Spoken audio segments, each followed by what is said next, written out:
Totoo po ba? May mga asawa, kahit gaano kahaba ang pasensya mo, masasaid o nasasaid yung pasensya mo. Napansin niyo yun?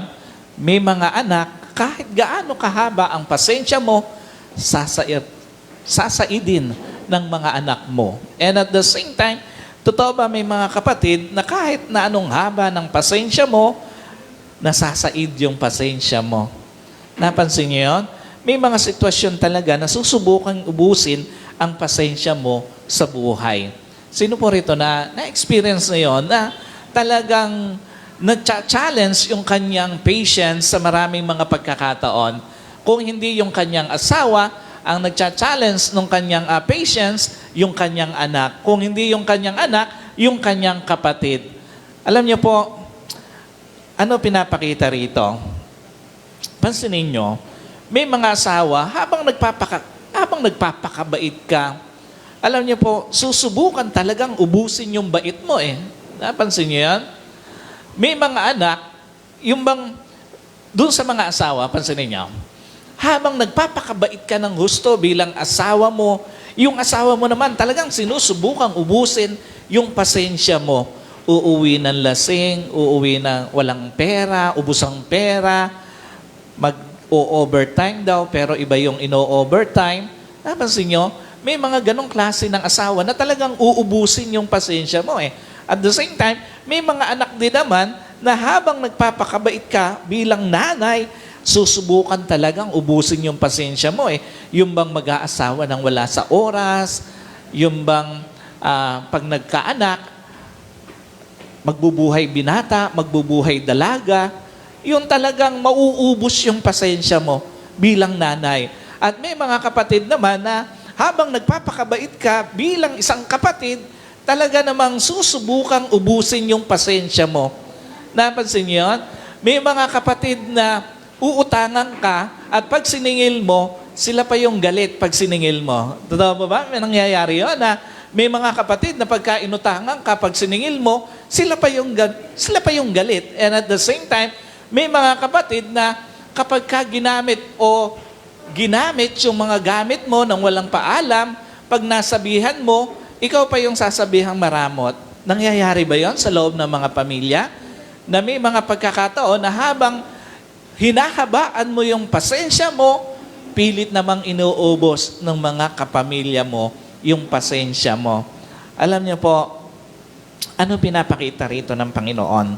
Alam niyo po, minsan may mga kapamilya, mali ang gamit ng connection between family members.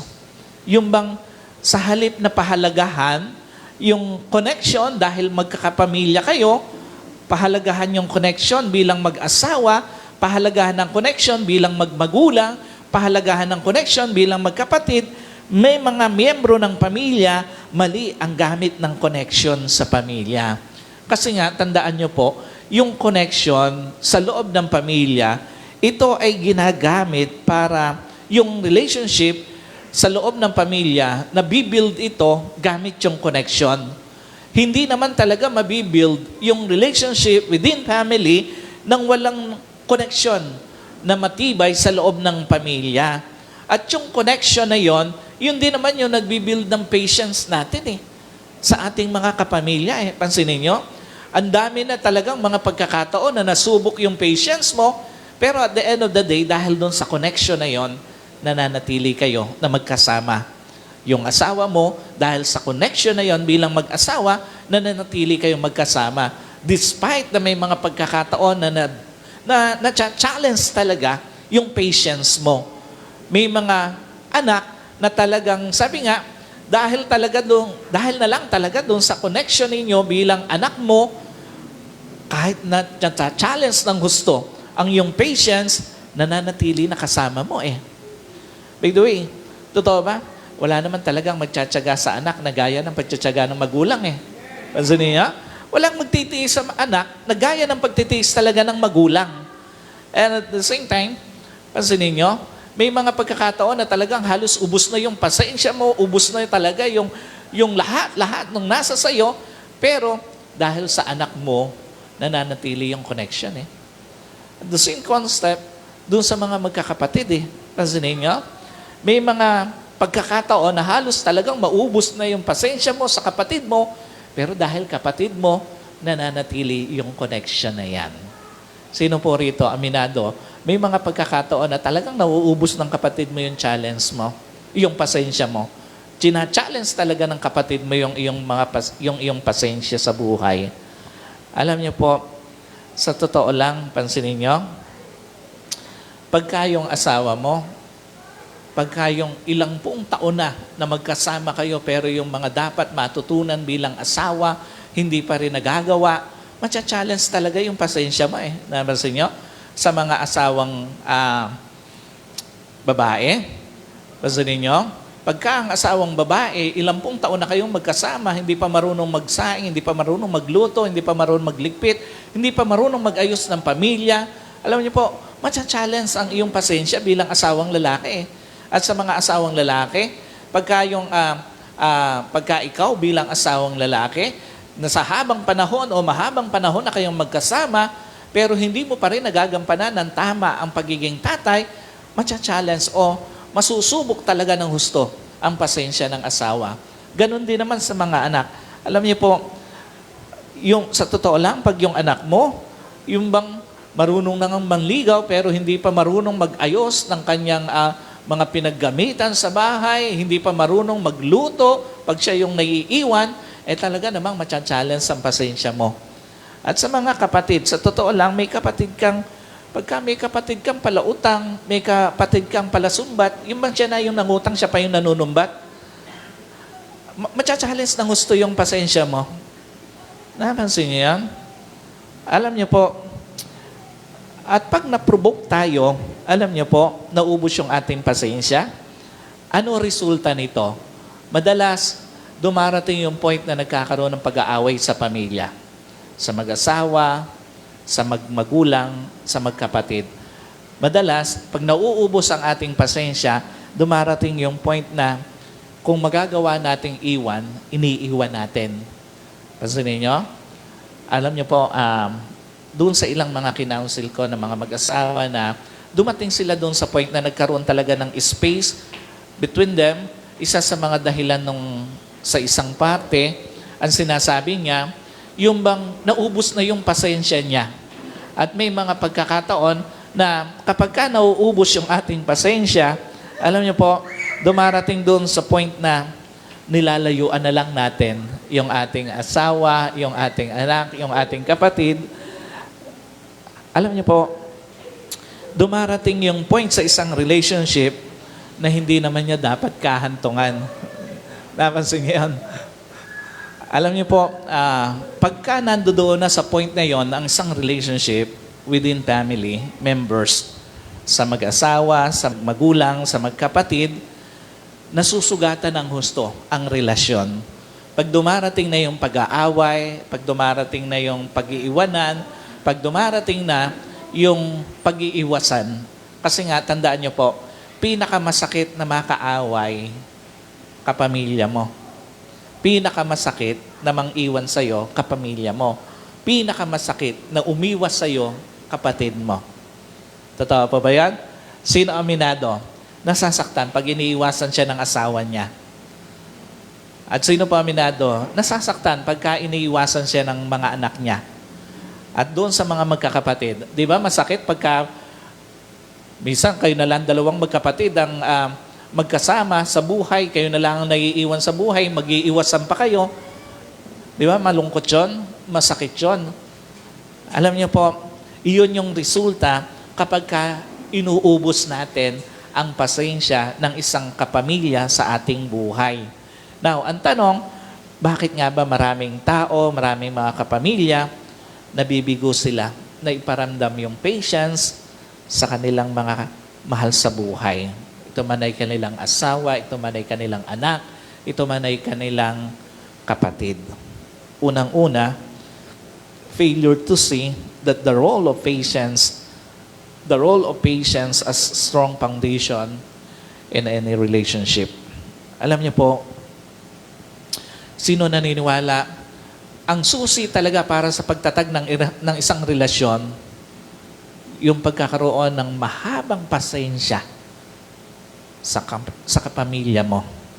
Alam niyo po, hindi pa pwedeng maigsi ang pasensya mo sa asawa mo. Hindi pa pwedeng maigsi ang pasensya mo sa iyong anak. Hindi pa pwedeng maigsi ang pasensya mo sa iyong kapatid. Kasi, again, gaya po nung aking nabanggit kanina, darating at darating yung point na masusubok yung pasensya mo eh. Ang problema, again, sa pagpapasensya kasi, hindi mo agad makikita yung return nito sa'yo yung balik nito sa'yo Minsan, ang tagal mo pang makita yung bunga ng pagpapasensya mo sa iyong asawa. Minsan, ang tagal mo pang makita yung bunga ng pagpapasensya mo sa iyong anak. Minsan, ang tagal mo pang makita ang bunga ng pagpapasensya mo sa iyong kapatid. But immediately, tandaan nyo po, yung mga tao sa paligid mo, magbe-benefit agad dun sa ipinapakita mo at pinaparamdam na patience. Maaring sa part mo na nagpapasensya, nagpaparamdam ng pangunawa o pag-unawa, hindi mo agad makita yung benefit nito sa iyo, yung return nito sa iyo, yung balik nito sa iyo, pero doon sa mga tao, lalo na sa kapamilya mo na pinagpapasensyahan mo o inunawa mo, kitang-kita agad at ramdam na ramdam agad nila yung bunga nito sa kanilang buhay. Dahil sa totoo lang, alam niyo po, ang mga pinakamagagandang katangian meron ng isang tao ay yung katangian na kapakipakinabang sa iba. Yung hindi lang kapakipakinabang sa iyo. Alam niyo po, yung pagpaparamdam ng patience sa mga kapamilya mo, isa to sa mga pinakakapakipakinabang na katangian na meron ka para sa kapamilya mo. So tandaan niyo po, patience bring good things inside and blessings outside. So another thing, bakit may mga pagkakataon na bibigo tayo na iparamdam yung patience sa ating asawa, anak, at sa ating mga kapatid? Failure to see that all relationship build by seasons. Sino po naniniwala? Kahit naman mag-asawa na kayo, hindi naman kaagad-agad nung mag-asawa kayo, na-build kagad yung relationship nyo Totoo ba yan? Sa mag-asawa o sa marriage, may iba't ibang mga stages sa pagbuo ng relationship. Yung mga stages na kung saan, lalo na doon sa honeymoon stages o stage, mapapansin nyo, ito yung point na kung saan napapagpasensyahan nyo pa okay pa lahat. Ito yung mga panahon na hindi nyo pa na ipapakita ng husto yung totoong kayo sa isa't isa. So, yun yung honeymoon stage na walang problema. So, kahit na para bang hindi nakamahal-mahal yung ginagawa niya, hindi nakauna-unawa, hindi nakatuwa-tuwa yung ginagawa niya, tanggap mo pa rin kasi nandoon pa kayo sa honeymoon stage. Pero, pag tagal-tagal na, nakarating na kayo doon sa ikalawang stage, sa ikatlong stage, kung saan ay lumalabas na yung crisis, lumalabas na yung hindi pagkakaunawaan, nandoon na yung malaking challenge. At pag nakarating naman kayo doon, nalagpasan nyo yun, nakarating kayo doon sa pang-apat na stage, pang-limang stage, ibig sabihin, nandoon na kayo sa stage na kaya nyo nang tanggapin isa't isa. Ang marami pong naghihiwalay na mag-asawa doon sa ikalawa, ikatlong stage na kung saan lumabas yung maraming krisis sa kanilang mga personalidad, sa kanilang mga ugali, sa kanilang mga sitwasyon bilang mag-asawa. Pero once na malagpasan yon, yung pang-apat na stage, pang-limang stage, alam niyo po, ito na yung point na kung saan mas matatag na yung relasyon nyo. Yun talagang nandoon na yung respeto ninyo sa inyong companionship. Hindi na lang kayo basta mag-asawa lang kung hindi mahalaga na sa inyo yung companionship. Nalagpasan nyo na yung mga hamon doon sa inyong mga character, doon sa inyong mismong journey. So, ano pinapakita rito? It takes season sa pagbibuild ng relationship. Kahit nga sa mga magkakapatid napansin nyo? May mga magkakapatid na hindi naman kaagad ganon kalapit yung kanilang naging relasyon bilang magkakapatid, it takes season, it takes time, it takes doon sa maraming mga hirap na pinagsaluhan bago na-build ng gusto yung kanilang relasyon eh. Minsan, kung kailan mas maraming hirap ang kanilang pinagsaluhan, doon pa mas nagiging malapit ang isa't isa na mga magkakapatid. Pero yung mga lumaki sa layaw, sa yaman na mga magkakapatid, na karaniwan hindi napagsaluhan yung hirap sa buhay, minsan ito yung hindi nagiging malalim ang pagpapahalaga sa isa't isa. So, ganun din naman sa mga magmagulang, yung minsan, it takes time bago maintindihan ng magulang mo eh. Although ang isang magulang laging nandoon para umintindi sa anak, pero yung anak, minsan, mahabang panahon ang kinakailangan para maintindihan niya yung magulang niya. Bakit ganon sa kanya? So, ano pinapakita rito? Anything really worthwhile in this life takes time to build, including relationship within your family. So, ano mang mahalagang bagay dito sa buhay, kasama na yung relasyon, nangangailangan ng panahon ng pagtatag. So, tandaan niyo po, kahit na sa mga magagandang pangyayari, nangangailangan pa rin ng mahabang panahon para sa isang relasyon, para lumalim. So, lagi nating tatandaan, anumang relasyon na hindi dumaan sa maraming season ng buhay, sa maraming hirap ng buhay, mas malamang madaling masira. Pero yung relasyon na pinatatag ng maraming season sa buhay, pinatatag ng maraming hirap sa buhay, ang tatag-tatag nito. So another thing, bakit may mga pagkakataon, nabibigo tayo na iparamdam yung ating patience sa ating asawa, anak o mga kapatid, failure to see that in any given relationship, you have to learn to understand first before asking to be understood. Ikatlong dahilan bakit maraming tao bigong ma-develop yung malalim na patience sa kanyang relasyon sa loob ng pamilya, bigong ilagay yung sarili sa kalalagayan ng iba. Alam niyo po, kahit mag-asawa kayo, hanggat hindi mo na ilalagay yung sitwasyon, yung sarili mo sa sitwasyon niya, mahihirapan kang maintindihan bakit ganon siya. Kailangan na kahit mag-asawa kayo, alam mong ilagay yung sarili mo doon sa sitwasyon niya. Minsan, hanap tayo ng hanap, bakit ganito lang yung kita mo? Pero pagka ikaw pala, napunta ka doon sa sitwasyon, nalalagyan niya, maiintindihan mo bakit ganon lang. Sometimes, kailangan pa talaga nating mapunta sa sitwasyon ng ating asawa para maunawaan natin bakit ganun siya. Sometimes, para mas maunawaan natin yung kalalagayan ng ating magulang, darating pa sa point, kailangan mo pang dumating sa point na magulang ka na rin bago mo maunawaan bakit ganun siya. And sometimes, para maunawaan natin yung ating kapatid, minsan, kailangan mo pang pumunta o makarating dun sa sitwasyon na meron ng kapatid mo para maunawaan mo siya bakit siya ganon.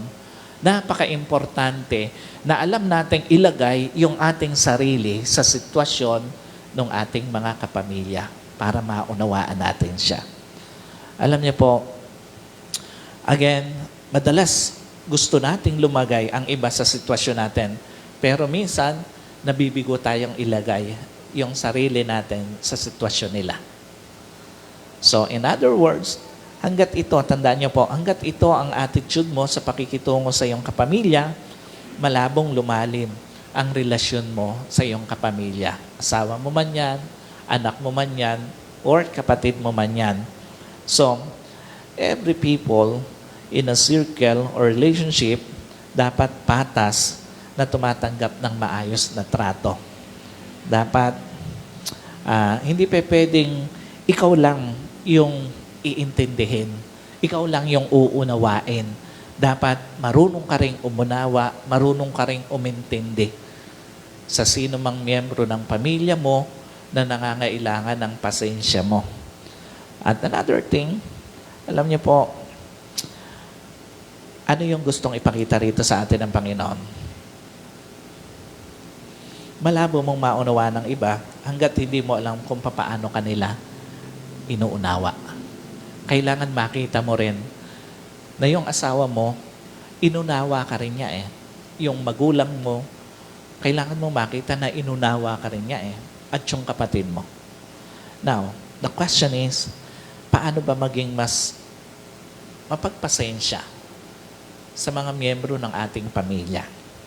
Alam niyo po, accept the fact that those whom you encounter could be a potential source of your joy or problem. Alam niyo po, yung asawa mo, at some point ng buhay, pwedeng andalan niya sa'yo kasiyahan. At sa point ng buhay, andalan niya sa'yo problema. Sa ayaw at sa gusto mo, hindi pwedeng puro saya lang ang dala sa'yo ng asawa mo. May mga pagkakataon na pwede kang dalan niya ng problema. And you have to accept the truth kasi pag hindi mo yan natanggap, yung katotohanan na yan, mapupuno ka ng disappointment sa relationship ninyo o sa marriage ninyo. So, kailangan tanggapin mo na ito yung pwedeng ma-encounter mo sa relasyon mo sa iyong asawa. Gayon din naman sa mga anak. Bagamat masaya ang mga magulang sa pagkakaroon ng anak, pero hindi naman lahat ng panahon puro saya dala ng anak sa magulang. Eh. Totoo ba yan? May mga pagkakataon na masakit yung binibigay na bagay ng anak sa kanyang magulang. At iba ang sakit pagka ang nananakit sa magulang yung anak niya. At may mga pagkakataon na sa mga magkakapatid, hindi puro saya yung naidudulot ng kapatid. May mga pagkakataon na sakit ang naidudulot, problema ang naidudulot ng isang kapatid sa kanyang kapatid. Naalala ko na umuwi sa Panginoon ay tumanggap sa Panginoon, mga kapatid ko. Daily, dapat nakauwi. Minsan, pag hindi ako nakakasama, pag hindi yun nakauwi ng isang araw, kakabahan na ako. Kasi tiyak, may problema yon. So, pag uwi nun, medyo nakainom pa, medyo may hangover pa, sasabihin niya, Tol, na-hold up ako eh. Eh sabi ko, bakit hindi pa inubos ng hold upper yung pera? Bakit nagtira pa? So, na-hold up pero maraming tira pa. So, ibig sabihin lang nun kung hindi nainom doon sa bar o nauwi doon sa mga sugalan, yun lang ang mas malamang na kwento nun. So, ilang kapatid ko yun, mga kuya ko na naho-hold up sila, pero natitiran pa ng pera doon sa mga pinagbentahan ng isda. So, alam nyo po, pero at the end of the day, alam nyo po, naging masaya pa rin naman yung aming pagkakapatiran eh. Kasi, tandaan nyo, wala rin namang tatanggap na gaya ng pagtanggap mo sa mga kapatid mo eh. Totoo po ba yan?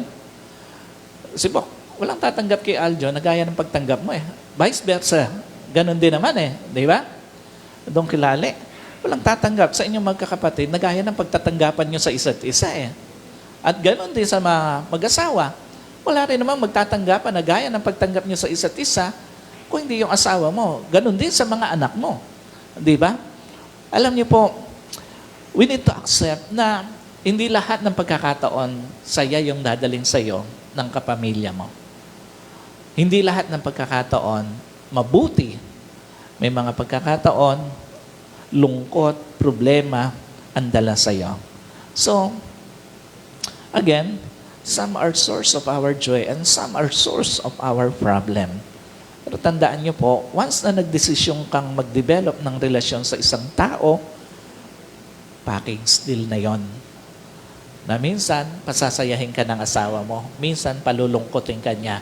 Minsan, pasasayahin ka ng kapatid mo. Minsan, palulungkutin ka rin.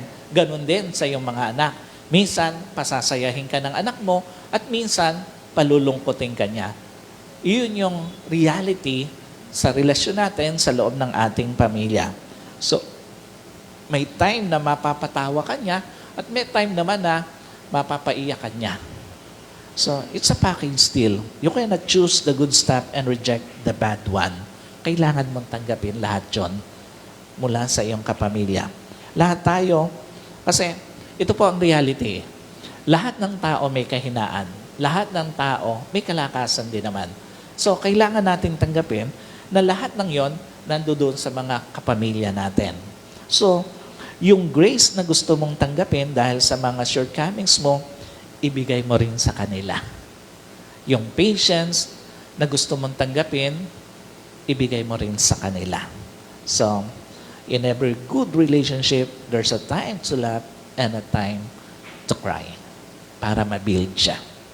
So, another thing, accept the fact that you too also have a lot of shortcomings. Sino po rito sa mga asawa? Aminado, marami ka rin naman pagkukulang. Hindi ka naman perpektong asawa. Totoo ba yan? Sa mga magulang at sa mga anak, maging sa mga kapatid, lahat naman tayo, meron tayong mga shortcomings sa buhay. Hindi naman lahat ng mga pagkakataon, puro tama ang nagagawa natin. Hindi lahat ng pagkakataon, puro tama yung desisyon natin. Hindi lahat ng pagkakataon, puro tama yung nasasabi natin. Baka nga bago ka pumunta rito, may nasabi kang hindi maganda sa asawa mo eh. Baka nga bago ka pumunta rito, may nasabi kang hindi maganda sa magulang mo. O baka bago ka pumunta rito, may nasabi kang hindi maganda sa kapatid mo. Alam niyo po, we have to accept the fact that you too also have a lot of shortcomings. But the problem is, may mga tao, iba ang approach towards dun sa shortcomings ng mga kapamilya niya eh. Instead na kilalanin ang kahinaan, alam niyo po, mas ginajudge, mas pinalalalim yung kahinaan na meron yung kanyang kapamilya. Alam niyo po, ano pinapakita rito? Pagka gano'n ang pagharap natin, pagka gano'n ang ating pong pagtingin, yung ating attitude towards sa mga shortcomings ng ating kapamilya, sa halip lumalim, masisira ang relasyon nyo bilang mag-asawa, bilang mag-ina, bilang magkapatid. So, pansinin nyo, paano mo ba aamining mali ka kung tingin mo, parang malabo ka namang magkamali. Hindi mo maaamin yon na mali ka sa asawa mo kung ang tingin mo hindi ka nagkakamali bilang asawa. Hindi mo maaamin na nagkamali ka sa magulang mo kung ang tingin mo laging ang magulang mo ang may pagkakamali. At ganoon din sa mga magkakapatid. Tandaan niyo po, the longer you deny your shortcomings, the longer you stay with your shortcomings. So, finally, accept the fact that in a relationship, there's always a season to learn, relearn, to keep, and to let go. Pinakamahalaga sa lahat, to develop more patient sa relasyon, kilalanin mo lahat ng relasyon. Pag pinasok mo, sinimulan mo, may kailangan kang bitawan. May kailangan kang simulan, may kailangan kang bigyan daan. Any relationship have difficult times.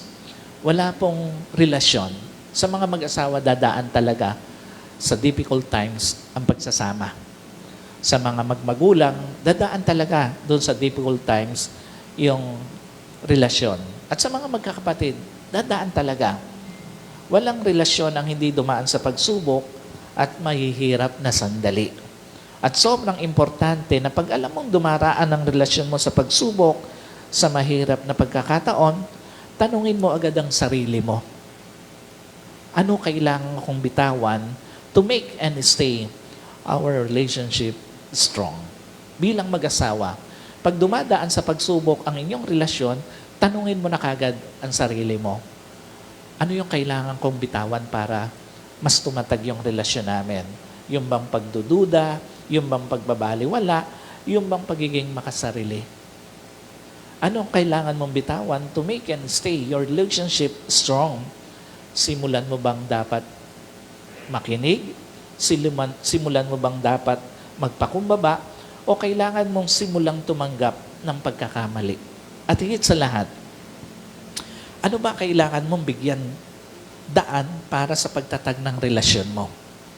Yung bang flexibility mo, baka masyado ka ng strict sa iyong relationship. Yung bang open-mindedness mo, baka nagiging sarado ka na. Alam niyo po, walang relasyon ng mag-asawa ang tumatag nang hindi naging flexible sa kanilang relasyon. Ganon din sa mga magmagulang, ganon din sa mga magkakapatid. Pag hindi tayo naging flexible, pag hindi tayo naging open-minded sa relationship na meron tayo, hindi siya tatatag. Alam niyo po, walang relasyon ang nagtagal hanggang doon sa dulo na buo nang hindi naging bukas sa pagtatanggapan sa isa't isa.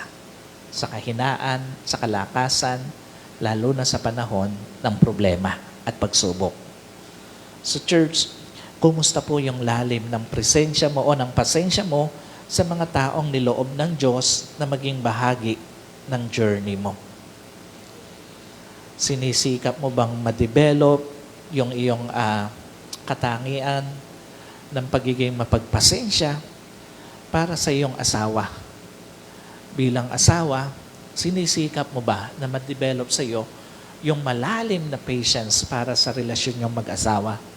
Bilang anak, sinisikap mo ba na magkaroon ng mas malalim na pasensya sa iyong magulang? O bilang magulang, sinisikap mo bang magkaroon ng mas malalim na pasensya para sa iyong mga anak?